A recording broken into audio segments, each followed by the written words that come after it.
Well, welcome everyone, and thank you so much for joining us this evening.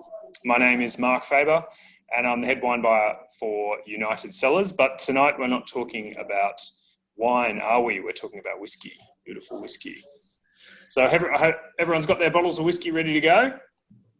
Yep, bottles in hand, fantastic. You get this This evening we're going to be talking about a brand that's quite close to our heart, being that we're the exclusive importers of this product, and it's the lovely Kaiyo whiskey. And we're very fortunate to be joined by Mr. Andrew Hogan, who's one of the representatives of that brand. He's based in the UK. Andrew, how are you, mate?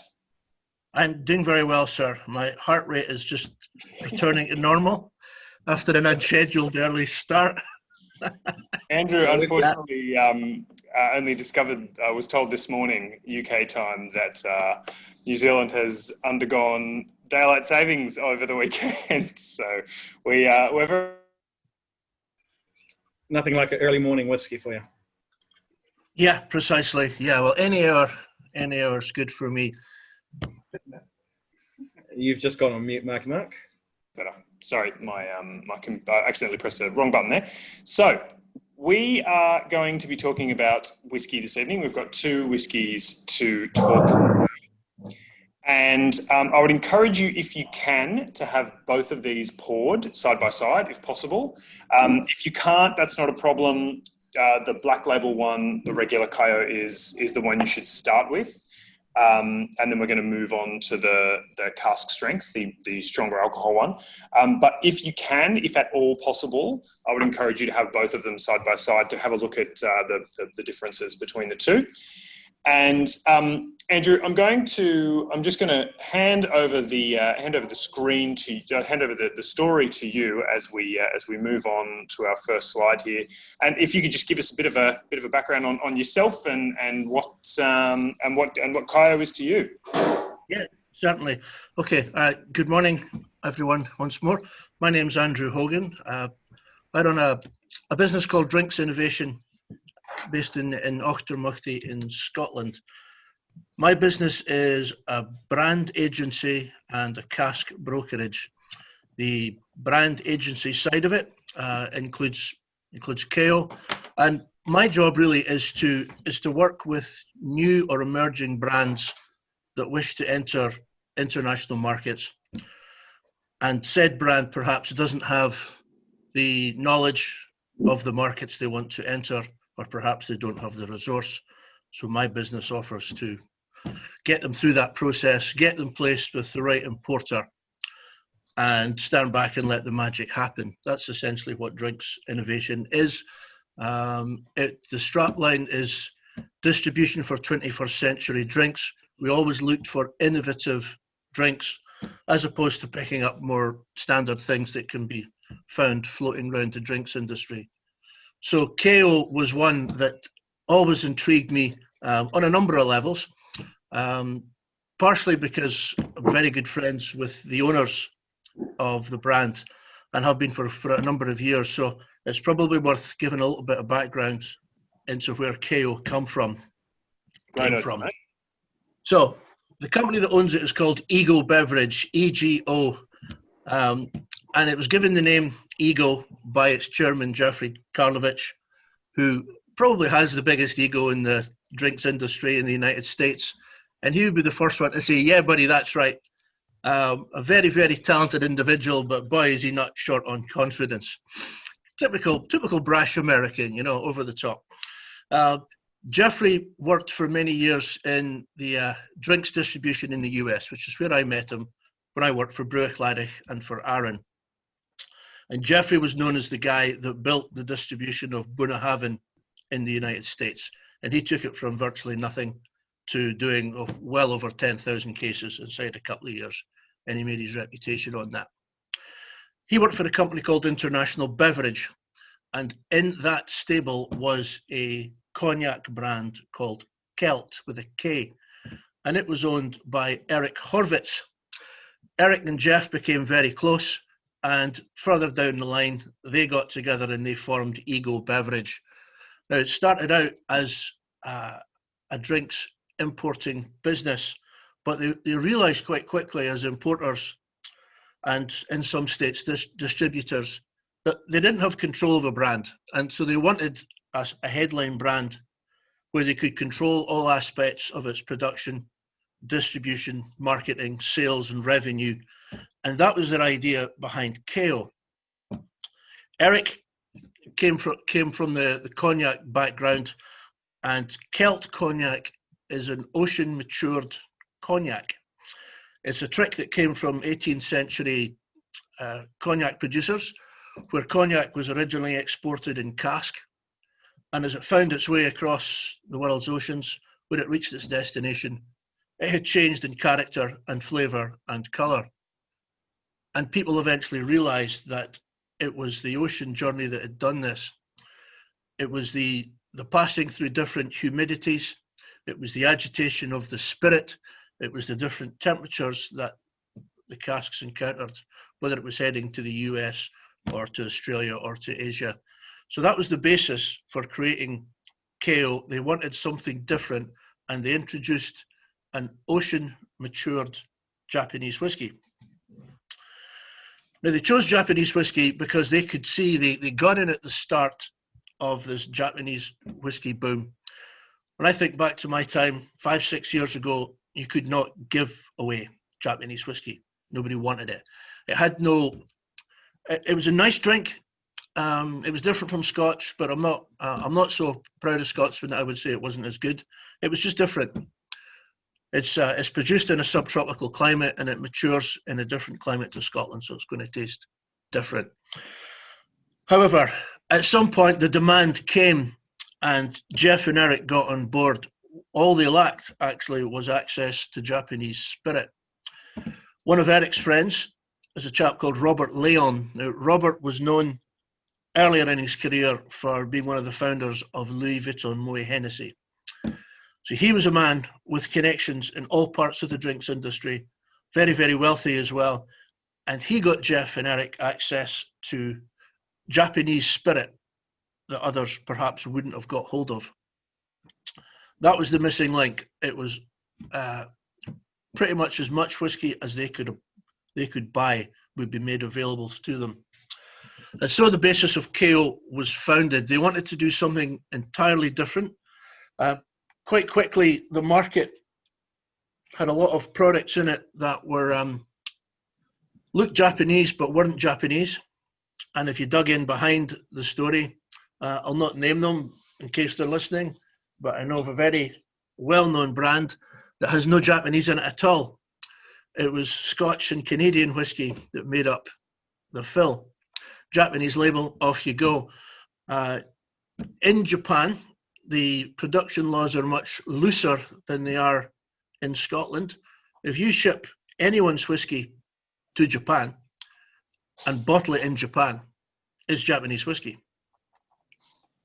So consequently, there's millions of litres of Scotch head over there every year, and they can either be bottled as Japanese whiskey, or they might just ship thousands of gallons of wash and run it through a Japanese spirit still, Japanese whiskey. Happy days. Eric and Jeff wanted away from that. They wanted a 100% verifiable Japanese whiskey. Add a further twist to it. Jeff has always been a student of casks and of oak, and he realized that Kaiyo could go into Mizunara oak, the famous Mizunara oak, only really available in Japan and in some parts of China. So that was the basis of the kind of USP of making Kaiyo. It was ocean matured, and it was matured in Mizunara oak. If you've got good spirit, good oak, and a story behind it, then you're going to sell it.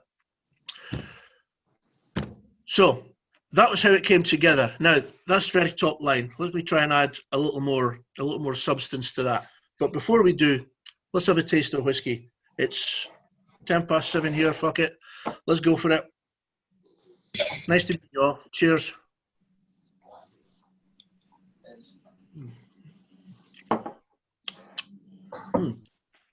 All right, now the juices are flowing.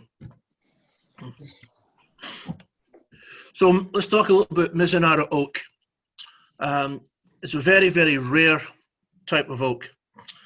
The trees must be 200 years or older before they are harvested.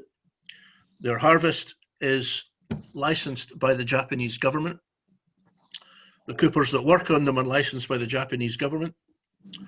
And it's very, very difficult to work with. If you get a chance to get up close to a Mizunara cask, you'll see that the staves are twice the thickness of standard barrels. That's because they leak. And this has always been the problem with Mizunara. It's hard enough working with it in Japan, but all of Kaiyo's casks, they're all lying in England, so they had to be brought here. And boy, did they leak. So there's a cooper kept on site in Liverpool as well to maintain them. But they're extremely difficult to work with. And Jeff tells me that the cost is they're 10 times more expensive than a standard bourbon barrel. So he's paying $4,000 US for one cask that holds approximately 450 litres of bulk. So it's slightly smaller than a sherry butt. Why, you may ask? Well, it's all in the flavour. The flavour is unlike any other cask that you will find. So the flavour profiles are really different. It's quite pungent. You have flavours of eucalyptus, sandalwood, tropical fruits, coconut, vanilla. It really does add quite a punch to it. And now that I've coated your mouth a little with Kaiyo, go back to the signature one again and have another little taste and think about the flavour compounds I've just suggested. The eucalyptus, the tropical fruits, the sandalwood. Sometimes people find saffron in it. Now, you don't really get that from anyone else or from any other type of wood. So have another go.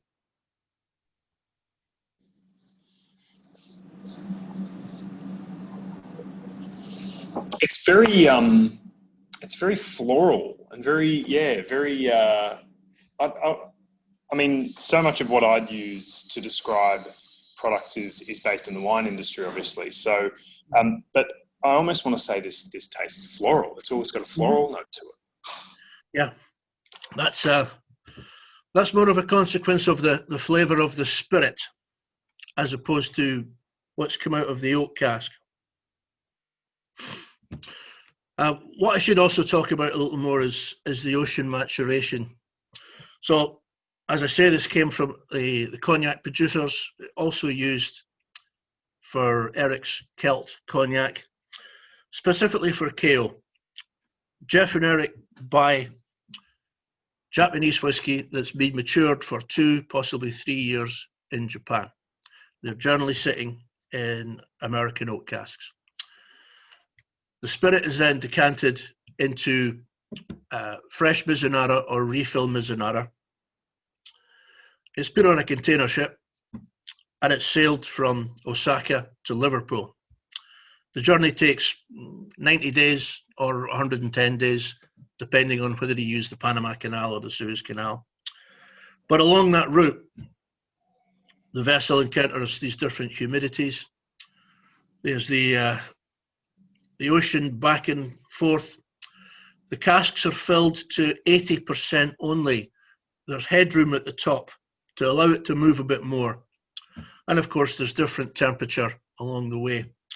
All of these aspects improve the integration of flavour from one part of the journey to another. So when the whiskey arrives in Liverpool, it's had a really good start. And it's a good part of the story that Kaiyo has taken this extra bit of care to get it here.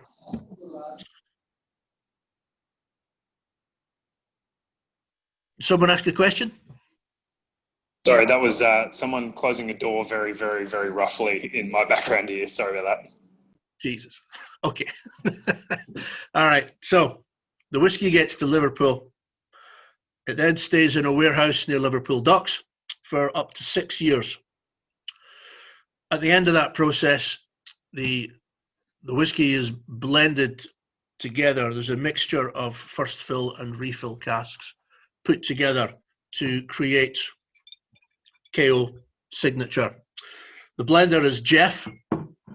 Jeff has self-styled himself a master blender. He would say he's self-taught, instinctive. It's his brand. His intention is that the Kaiyo you're enjoying now, the black one, will be the same as you enjoy hopefully in 2 years' time. So there's consistency from batch to batch, or as near as he can possibly make it. Unfortunately, Jeff wasn't available for this, so we decided to wake you up early in the morning to race you in. And was really interesting. It was on that first slide back a while. It was the Whiskey Advocate that blind tasted a bunch of whiskies and put that in their top 20. It was incredible for just the entry level or the signature. Yeah. Once more, Jeff would say that's down to my genius, but actually he's been exceptionally fortunate. Now, I think the whiskey is lovely. I think it's something different. It's something that we're proud to represent in about nearly 20 markets now. But he's also arrived at very much the right time. There are different approaches to Japanese whiskey in different parts of the world. In Europe, the continent is flooded with all these fake brands, and Kaiyo was quite late in arriving at the party. So a lot of people thought, is this another one of them? With a fair bit of work, we've established that it is genuinely all Japanese. It's more expensive than others. However, we're getting steady sales of a product that is 70 or 80 euros on the shelf. It's not cheap, but for that price, we're getting good sales and we're happy with the way it's going. In the US, people are less questioning. It's new, it's different. It's Japanese and Japanese is good. That was pretty much the level of the analysis. And then along came Mr. Trump, who put a tariff on Scotch whiskey. In fact, he put a tariff on all European whiskey, but he didn't include Japanese whiskey. Now, if anyone's been to the US recently, Mark, you'd be the only one that could possibly do this. The shelves in the liquor stores are empty of anything interesting in terms of Scotch. There's the big players. You'll find Macallan and Glenlivet and stuff. But the days of going and finding unusual cask strengths and funky things from independent distilleries, they're gone right now. The shelves are largely empty, except for the bit where there's a big stack of Kaiyo. So they've done tremendously well out of it. Last year, they did nearly 15,000 cases in the US. And this year, they'll do over 25,000. Yeah, Andrew, I must say, I follow a few websites and blogs that write about whiskey globally, and there's a few that are based in the US, and I have legitimately heard from multiple sources the dearth of good quality, high end Scotch whiskey and Irish whiskey as well. That's just been missing from the US for a while. I mean, it was quite funny when I heard about it. I was like, oh, really? We're seeing even more over here. This is weird. But yeah, in the US, it's been struggling. Yeah, for us in New Zealand, just quickly, Andrew, I was just going to say, because it's the first time we've been able to import it. The liquor laws for importing to New Zealand are a lot different from around the world. And yeah, we've got a tighter market where a lot of those Japanese whiskies are already readily available. How did you find when kind of the Japanese trend started with your background and your heritage? Was it something that was immediately exciting and worth looking into, or it's had to evolve for a while? It evolved quite quickly. And no one can really put their finger on who did it, who started it. Perhaps it was some old Yamazaki that got a really high price at an auction. But I have a local store. It's actually a garage 2 miles from here. And the garage owner fancies himself as a bit of an aficionado. And he got some Japanese whiskey. He had some Yamazaki 12-year-old. And the boxes sat there for 5 years. He still had a 6-pack on the shelves. Now, Mark, you go into stores, 6-pack been sitting there for 5 years. What does that tell you? For me, a lot of people say that dust on a bottle is a sales pitch. For me, it's quite the opposite. Yeah, exactly. Commercially, it's time to go and give that space to another brand. Anyway, I went in one day armed with, oh my God, have you seen what's happening with Japanese whiskey? 6 bottles still on the shelf. I said, I'll buy all 6. And his chin hit the deck.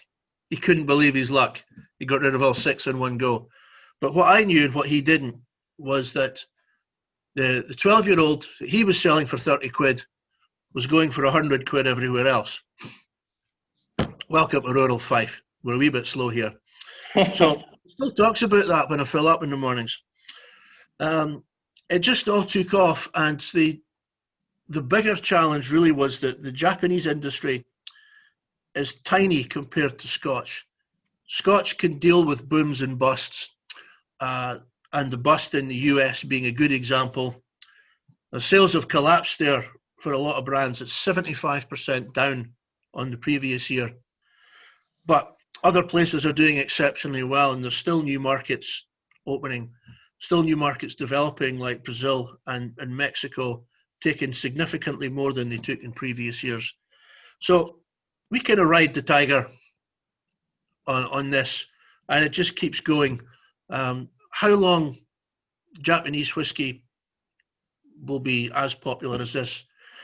I don't know. I kind of hope it is, because I'm an optimist, and the more the merrier, and the more whiskies that challenge Scotch, the better. I don't believe in that it's got to be Scotch. It's just got to be whiskey, really. And everyone pushes the boundaries.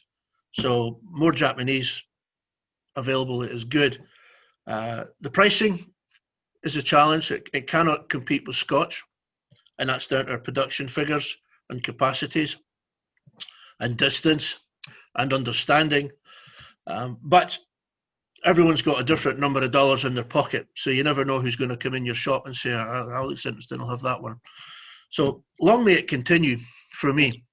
I would agree. Now, Andrew, I've got a couple of questions that I was hoping to ask you. Yeah.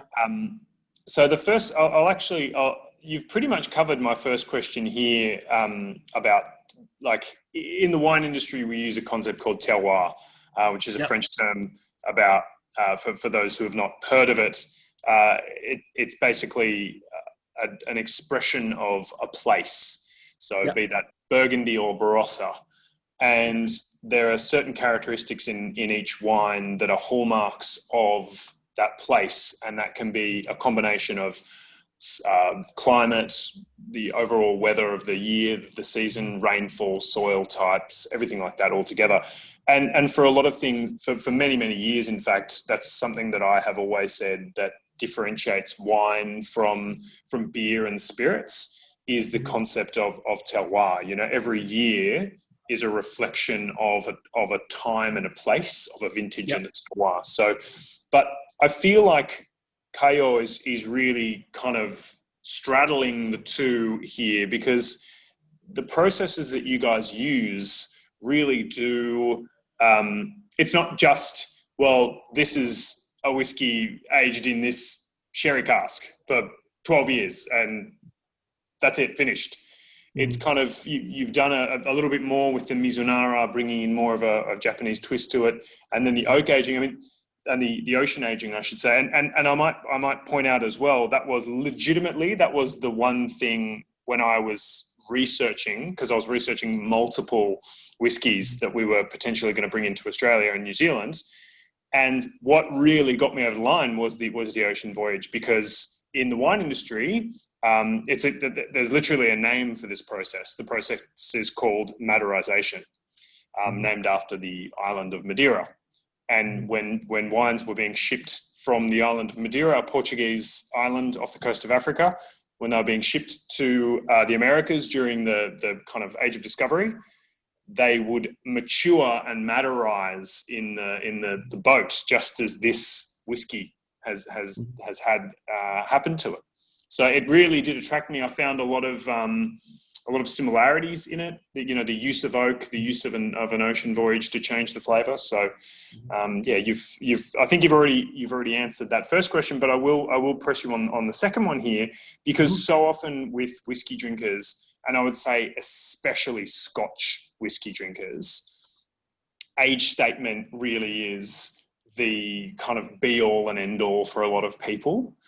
And both of these are not age statement whiskies. And something that I'm seeing more and more and more across the whiskey game is you're able to find things that are not only more affordable, which they most definitely are in a lot of cases, but also a lot more drinkable. They're a lot more easy, softer, subtler. So what would you say about, for someone who's kind of an age statement aficionado in regards to this? Right. It's let me pull this together and I dig into my own archives from in a previous life when I worked for Bruichladdich, the Islay distiller.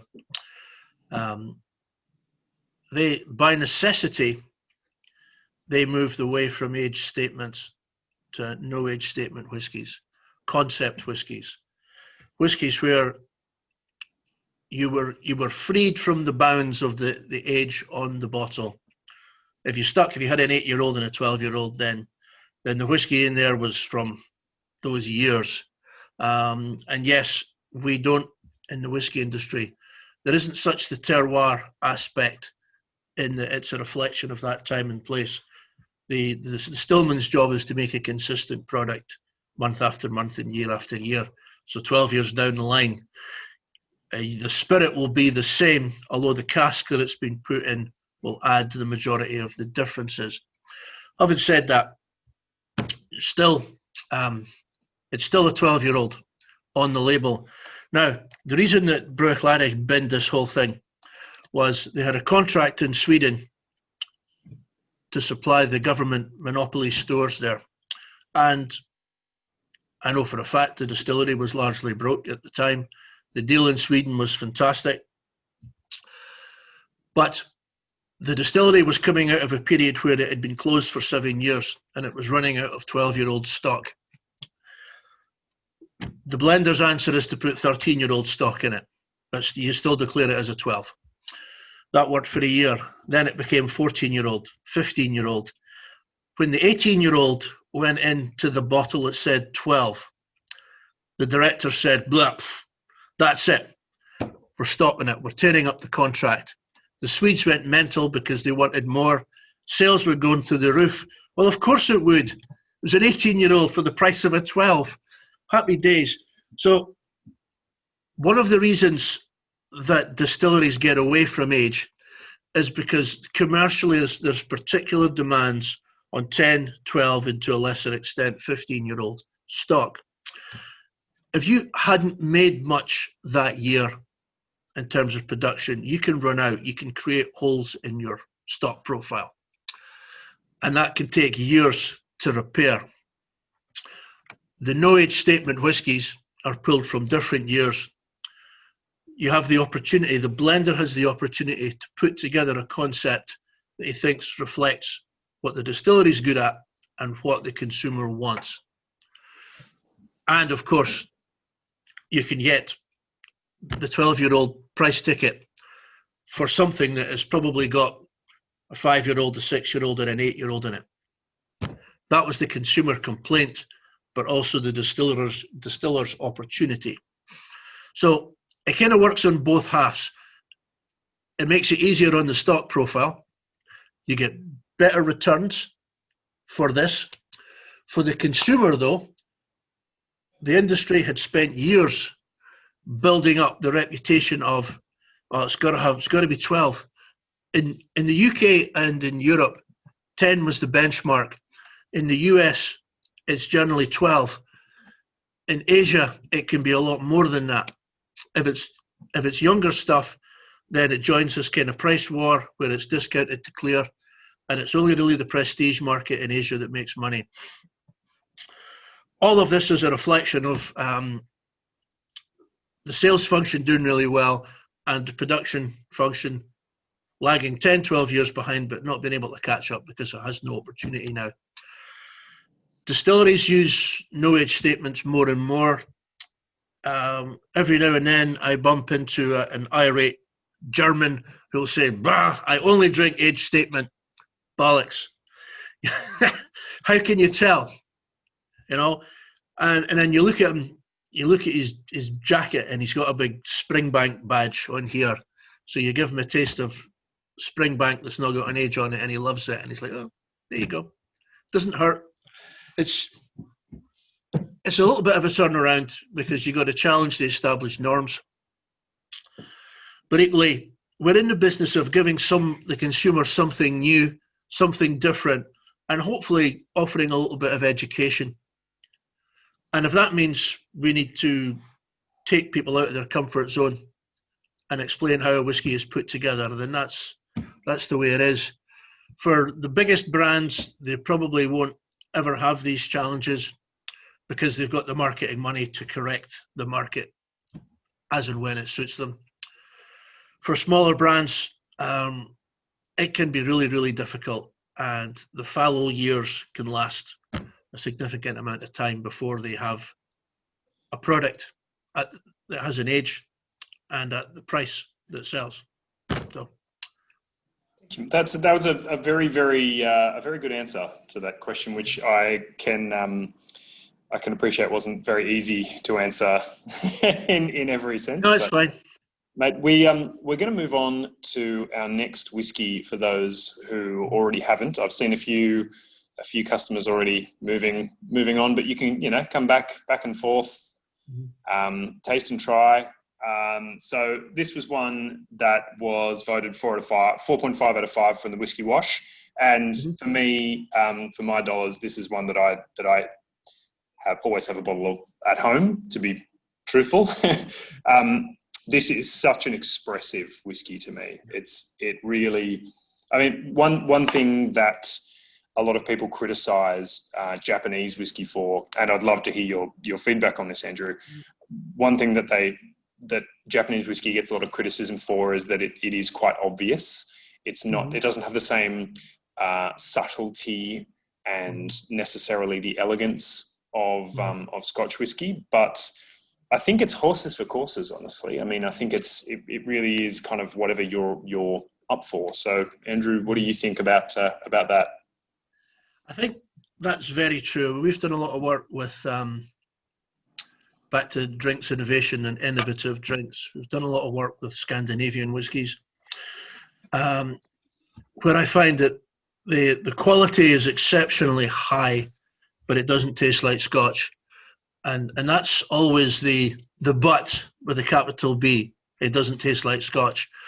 And it's pulling people out of that kind of mindset that we're here to talk about someone else's whiskey. The emerging whiskey nations, of which there are now many, over 30 countries make whiskey, some better than others. I'm doing the Filipino tasting next week. We'll see you all there. Good luck. Yep, good luck. The emerging nations all make fantastic quality of spirit. But one thing they also do is they tend to put it in, they've overpriced the value of the cask. They've all seen this model where there's big excitement, you launch your distillery, 3 years later you've got a whiskey and everyone wants to buy one. And they're all, oh yeah, this is great. It's going to be amazing in 15 years' time. And that's probably the next time I'll buy one of your bottles. That's what they're saying. Because in 2 weeks, the distillery down the road is hitting 3. And I'm going to do that there as well. And I'm going to enjoy theirs, and then I'll make the same pronouncement. Once you've got your first bottle out, it is exceptionally difficult to keep the market interested. And the one thing that they all do, because of commercial demands, I guess, is that they try and find different types of oak. And they go on this oak journey to try and create different expressions, whether it's American oak, sherry, wine casks, virgin oak made from staves that have been air dried for 6 years. The variety goes on and on. Export. Yeah. I've seen Yeah, all of keep them. going. There's tequila casks kicking about now. Gosh. So you try and make things that the consumer will find interesting, but typically the distillery is broke, the whiskey is high priced, and there's commercial pressures on them to mortgage their future by selling more than they would otherwise choose to. We're back to that hole in the stock profile again. So different oaks, different spirits, it can work to you.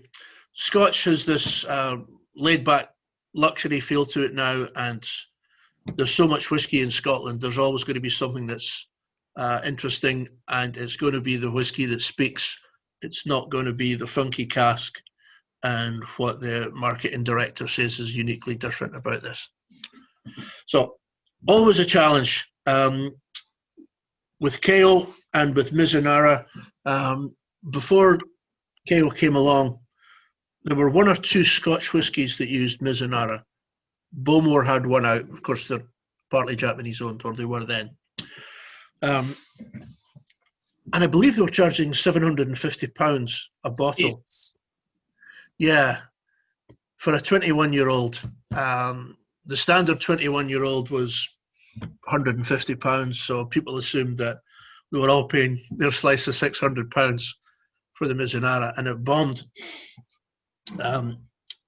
I think there's an art to it.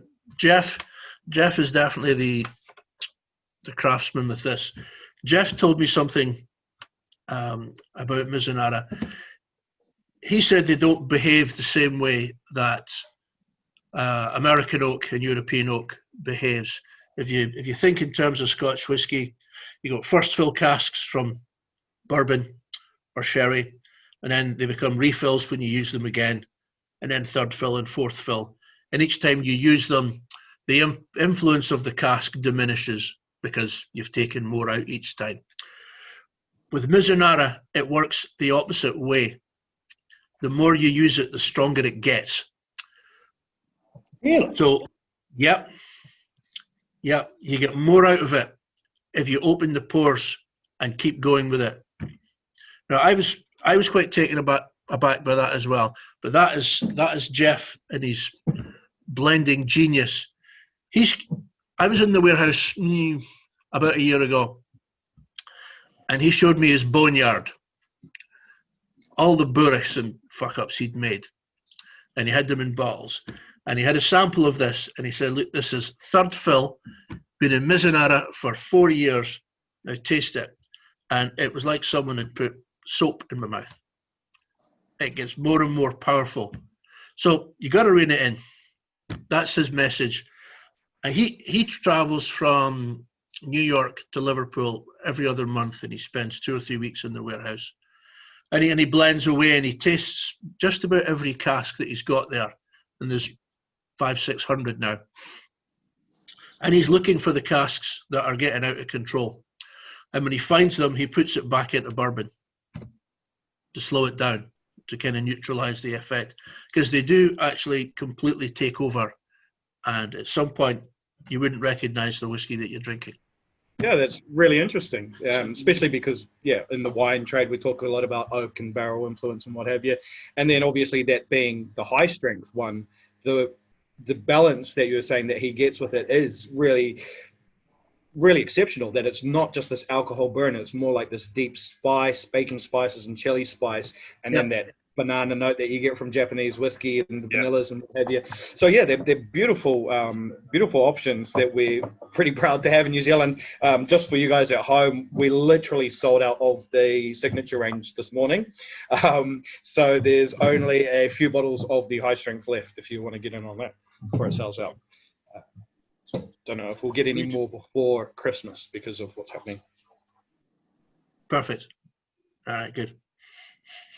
So back to the whiskey. Yeah, sorry, mate. We're just going to hand it back to you. Yeah, all right. So you said at the start, compare the two. You still got the two? If you haven't finished off your first one. I'm on the second bottle, Mark. Just stop. You'll be fine. You'll be fine. Yeah, comparing the two. It's more kind of wood spice now on the signature. And I'm getting this kind of funky, soft kind of eucalyptus. I don't know. I get like a like clove, nutmeg, Yeah. like almost like Indian spices, if you know what I mean, like cardamom pods and clove. Yeah, definitely getting the clove. If you've not had a taste yet, 53%. We're just talking in the background here with the guys because, like, when we first opened these in the tasting room here, the smell of that banana and vanilla was really, really strong and forward. Yeah. We had to turn down the aircon because it was just fumes of whiskey in here. And yeah, now how it's really kind of blown off a little and mellowed out into that kind of bit more relaxed style. And Jay's just said, he's just chatted through. He says the Christmas mince pie, which that Christmas pudding. I absolutely get that. Definitely that mix of nutmeg, cinnamon, clove. Yeah, absolutely. Mm. All right, cask strength before breakfast. Cheers, everybody. Love it. So speaking of before breakfast. Potentially matching. One thing that I really wanted to pick your brain on was how you would match this, because I mean I classify these as I mean they're not at all peaty. I know your old friends over at Brook Luddy, they were definitely big fans of the peat smoke. Yep. I remember once opening a bottle of Octomore. When I was working in a liquor store, opened a bottle of Octomore to try, and someone literally on the other side of the whole building smelt it. It was so strong, and that was the kind of whiskey that it was very hard to find. I mean, that dominated the conversation. You know, like wherever you were, whatever you were doing, that dominated what was happening. You couldn't match food to it because it was nothing. You couldn't taste anything. It was like smoked haddock. But these whiskies, I find they're that little bit more fruit driven, floral driven. So I'd be really interested. Would you have this as a mixed drink, like a highball? Works good as a highball for sure. It's an expensive highball. Yes. But you know the more recent trends in particularly Japanese bars or Japanese themed bars, in the good old days, if you asked for a highball, then the bottle of Suntory came off the shelf, and they made you a highball. That now the barman will say, "Well, highball," and then he'll point to the back shelf where he's got 500 bottles. Which highball do you want, sir? And you can have a Lagavulin highball. You can have a Macallan highball. You can do what you want with it, and that's quite a nice trend. And I think everyone's on board with it. I would be more tempted to use the signature, partly for cost, and partly because it's a little more subtle and it's a little softer, and that would work for me. I would also, going into food pairing and stuff, I really enjoy it with crushed ice. If you're having sushi or sashimi, it's fantastic. Yeah, and if you don't overdo the wasabi, it's an absolute match made in heaven. I can definitely get that. Because I do definitely get, especially now that it's been I swallowed it a little while ago. I get that umami flavor in the mouth, and I could see with a little touch of soy sauce, and not, as you said, not too much wasabi, some ginger, that could be excellent. So sushi, it's good. It's a good call. Yeah, pretty good. It does go in a few cocktails. My good friend Jay Cole looks after the eastern seaboard of the US, and he's forever in Manhattan cocktail bars, and he guests as guest barman of a night, and he knocks out different cocktails with it. So it's because it's sweet and it's a great base. It's a sticky base for making cocktails. So I'll send you the recipes. Actually, you may. I don't know how big the cocktail scene is in New Zealand, but maybe you want to try it at home as well. So I'll send you guys the recipes when we're done, and Sounds you never know. fantastic. See what you think. If you pop them through to me, I'll get them out to the guys listening, and we'll see what they come up with. Yeah, definitely. And if there's Thumbs up there. if there's a New Zealand take on a Kaiyo cocktail, I think Jeff would love to hear it. All right, Jeff, we'll get being Jeff, episode. absolute workaholic. He knows this is going on, and he wanted to be up for it, but his wife wouldn't let him. Nope. You already work 20 hours a day. You're not getting up at 3 a.m. to listen to these guys over in New Zealand. But he would love to hear, love to see anything you could create down there. Fantastic. Well, as I said, we don't have many bottles left, so we're going to have to ration it out and see what we can come up with. Sounds good. Definitely got a few suppliers that have asked they can get their hands on some of it because we're so limited. It was a very small amount we were allowed to bring in, but they definitely want to stop by tomorrow and say hello, which means stop and say hi. It's because of your sparkling personality, definitely. Exactly. That's it. Well, Andrew, that's amazing. Now, I'm just going to open up some questions to the floor. Did we have any? Did anyone interested here? Oh, first of all, Emil, how's the whiskey matching the pizza, mate? I have to ask. How does whiskey match pizza? They haven't matched. I think if you're one of those odd people that put pineapple on pizza, then No. yeah, if you subscribe to the classic Napoli version, then no. I just saw you. I had to dob you in. I just saw you having a slice of pizza and thought, whiskey and pizza, how's that going? Yeah, Mate, we thought you were cracking up the cigars for a bit. we tried to be stealthy. Trying to sneak it in.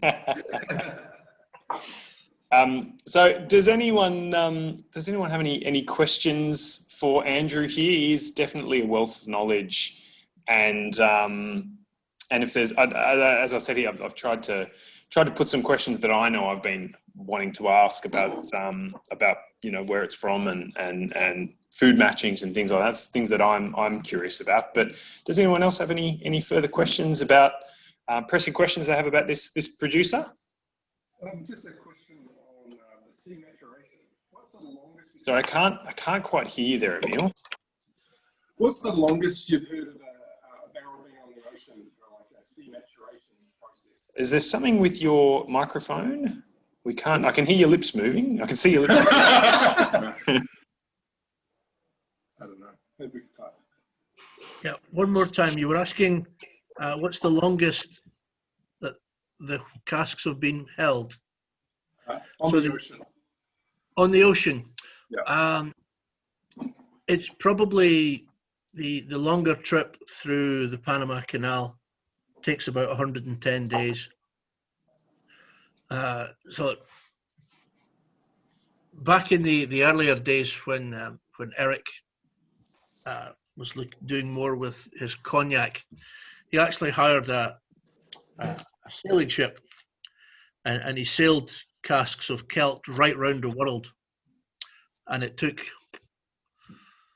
well, I made a point of stopping in Shanghai because that was a big market for them.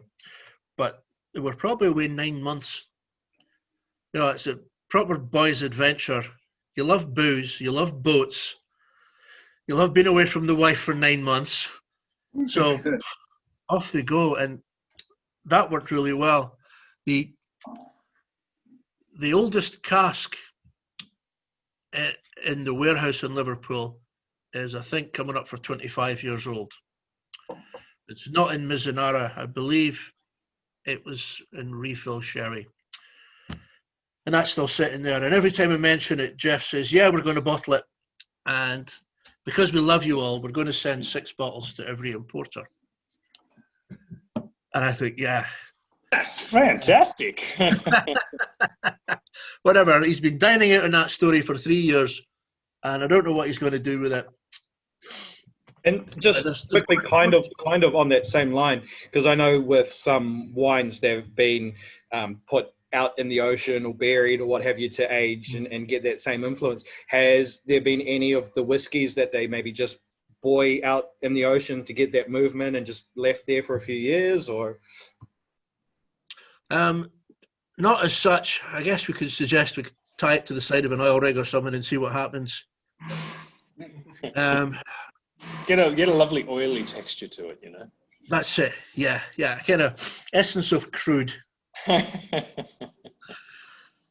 Yeah, I think Jeff's open to any good idea, but realistically, if you asked him, to be 100% honest, he never expected to have this level of success. Partly because he got into Japanese whiskey at the right time, but also because of the European tariffs, that he's virtually just about the only exciting thing in some shops, and they can't keep up. The operation is largely based in England, and because of that, there's some flex in the supply chain. So you find that whole states are out of stock for 3 months, and you can get it in California, but you can't get it in Florida. And so there's a lot of back and forth, a lot of chatter amongst the American drinks community that, can we get it? Can you ship me a bottle? So you've got all these people doing his job for him. Now, had he been slightly less successful, he would have been more inclined to tie casks to the side of oil rigs and stuff like that. But he's absolutely nailed it in terms of commercial success, and he simply cannot get enough out of Japan right now. So I don't think he'll rock the boat, if I can use a shipping analogy. You like that, Mark? Good. But having said that, if there's a particular down under idea, he would be keen to try it. Yeah, See what happens. I will definitely keep my. I mean, we've had some very interesting advancements. I know over here across the pond from you guys in New Zealand, over in Australia, you guys would have, or everywhere in the world probably would have heard.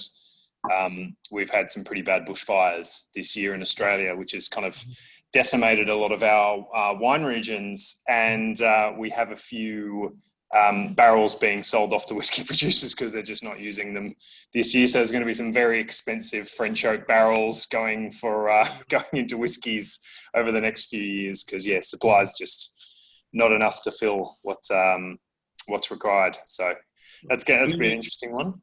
In New Zealand, there's definitely a few that were always supposed to be released in 2020, and just so happens that I think it was Divergence has released one recently, and there's a couple other brands that will be coming up of New Zealand whiskies. So hopefully we'll have our hands on some of those to show you guys as well in the near future. Great. Yeah. So that pretty much gets us to our hour. So I just wanted to say thank you everyone for coming along, and thank you especially to Andrew for your time this evening / 7 a.m. in the morning. Thank you so much. Pleasure. You know what? I'm going to go back and finish that cup of coffee that I left lying in the kitchen when I saw your email. Yeah, mate. If you ever need an excuse to drink whiskey early in the morning, we'll have another tasting ready for you. Don't worry. Yeah, well, happy to do it again. Happy to do it with another brand. I do enjoy this format. What was I going to say? And yes, New Zealand has always been top of my bucket list. So next chance I get, when you let foreigners in. Yeah, I was about to say, it's just getting in there that's the problem now. Yeah, I know.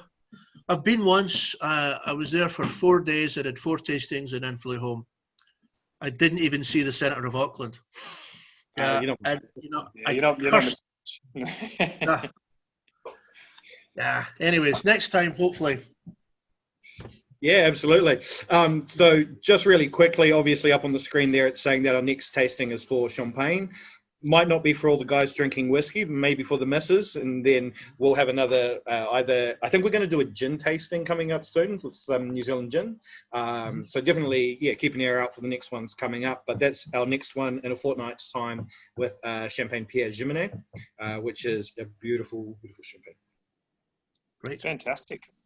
Thank you, everyone. Thanks for joining us.